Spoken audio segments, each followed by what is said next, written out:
தந்தை மகன் தூய ஆவியாரின் பெயராலே ஆமேன். திருப்பாடல் 46. நம்மோடு வாழும் கடவுள். கடவுள் நமக்கு அடைக்கலமும் ஆற்றலுமாய் உள்ளார். இடுக்கணுற்ற வேளைகளில் நமக்கு உற்ற துணையும் அவரே.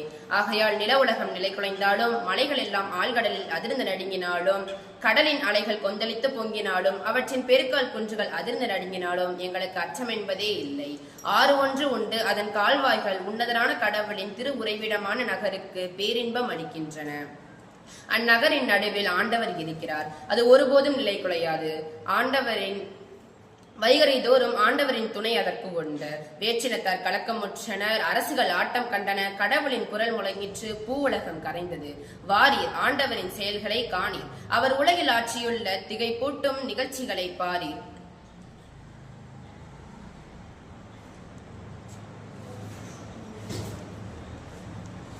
உலகின் கடை எல்லை வரை அவர் போர்களை தடுத்து நிற்கிறார். ஈட்டியை முறிக்கின்றார், வில்லை ஒடிக்கின்றார், தேர்களை தீக்கு இரையாக்குகின்றார். அமைதி கொண்டு நானே கடவுள் என உணர்ந்து கொள்ளுங்கள். வேற்றினத்தாரிடையே நானே உயர்ந்திருப்பேன், பூவுலகில் நானே மாட்சியுடன் விளங்குவேன். படைகளின் ஆண்டவர் நம்மோடு இருக்கிறார், யாக்கோபின் கடவுளே நமக்கு அரண். ஆமேன்.